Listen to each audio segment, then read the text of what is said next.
बिस्मिल्लाहिर्रहमानिर्रहीम।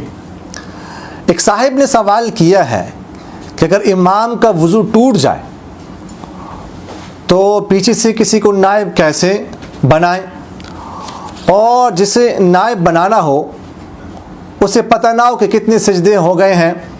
मसलन पहले सजदे के बिल्कुल शुरू में ही वज़ू टूट जाए तो क्या उसे ज़ुबान से बता सकता है? देखें, अगर इमाम नमाज पढ़ा रहा हो और इस दौरान उसको हदस लाहिक हो जाए, यानी वज़ू टूट जाए, तो पीछे से मुक़्तदियों में से किसी को अपना नायब मुकर्रर कर दे। नायब ऐसे शख्स को मुकर्रर करे जो नमाज के फ़राइज़, वाजिबात और सुनन को दूसरों के बनिस्बत ज़्यादा जानता हो। नायब मुकर्रर करें और उसको आगे करके या उसको इशारा करें या हाथ से पकड़ कर उसको आगे करके अपने मुसल्ले पर खड़ा कर दें और उसको इशारे से बताएं कि उसकी क्या चीज़ रहती है इमाम की।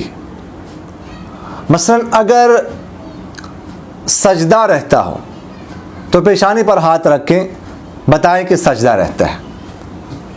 अब यहाँ पर जैसे पूछा गया है कि किसी के बिल्कुल दूसरे सजदे में जो ही वो गया, अभी फ़र्ज़ मकदार भी पूरी नहीं हुई थी कि उसका वज़ू टूट गया, तो अब ज़ाहिर है कि ये सजदा भी करना है और अगला सजदा भी करना पड़ेगा। तो अब जो नायब है वो तो शायद ये समझ रहा हो कि पहला सजदा हो चुका है, तो उसे बताना पड़ेगा कि नहीं, पहला सजदा भी नहीं हुआ। तो देखिएगा, ज़ुबान से तो नहीं बता सकता, वो इशारे से बताएगा। तो एक सजदा रहता हो तो एक दफ़ा पेशानी पर हाथ रखें, दो सजदे रहते हैं, यहाँ पर दो सजदे रहते हैं, तो उसको बताना पड़ेगा इस तरह 2 दफ़ा जो है ना वो पेशानी पर हाथ रखते हैं। ऐसे कि मतलब यह है कि दोनों सजदे आपने करने हैं। जो नायब होता है वहाँ से नमाज शुरू करेगा जहाँ से इमाम ने छोड़ा हो, वहाँ से शुरू करेगा। तो 2 दफ़ा जो है वो पेशानी पर हाथ रख के बताएं। और अगर रुकू रहता हो, मसलन रुकू के बिल्कुल शुरू में जाके उसका वज़ू टूट गया, अब ये वाला रुकू करना है, तो उसको बताएं नायब को घुटने पर हाथ रख के, अपने घुटने पर हाथ रख के बताएं कि रुकू करना है, वो समझ जाएगा।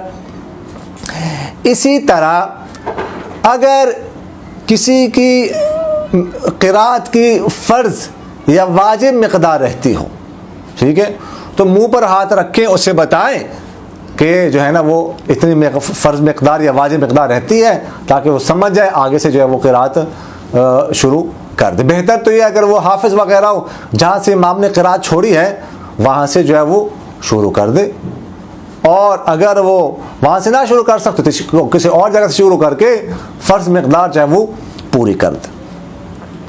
और इसी तरह अगर सजदे तिलावत रहता हो तो मुंह और पेशानी पर हाथ रखें, ये इशारा है कि सजदे तिलावत करना है, ये भी आपको करना पड़ेगा। और अगर सजदे सहव वाजिब हो चुका हो और उसके बारे में अपने नायब को बताना हो कि सजदा सहव करना है, तो अपने सीने पर जो है वो हाथ रखें, ये इशारा है इसका कि आपने सजदा सहव करना है।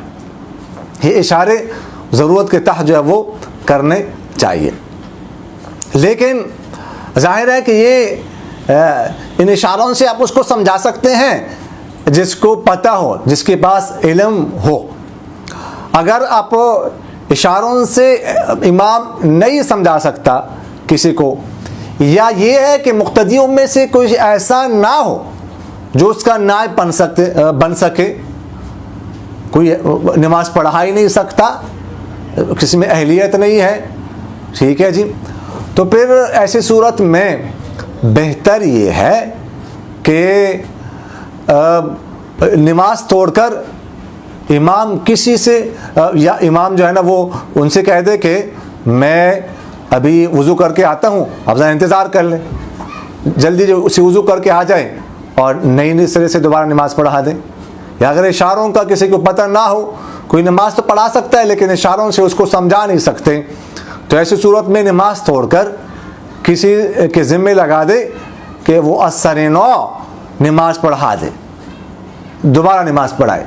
ये सबसे बेहतर तरीका। आजकल जो है किसी को नायब मुकर्रर करना और इशारों से किसी को समझाना ये बहुत मुश्किल है, इसलिए इमाम साहब को चाहिए कि ऐसी सूरत में वो नमाज तोड़ दे। उसके बाद अगर वो मुमकिन हो उसका जल्दी आना, ठीक है, तो वो जल्दी आके वज़ू करके ख़ुद नमाज पढ़ा दे, वगरना किसी के ज़िम्मे लगा दे कि वो नमाज असर नौ पढ़ा दे। अक़ूलु क़ौली हाज़ा अस्तग़फ़िरुल्लाह ली व लकुम व लिसाइरिल मुस्लिमीन फ़स्तग़फ़िरूहु इन्नहु हुवल गफ़ूरुर रहीम।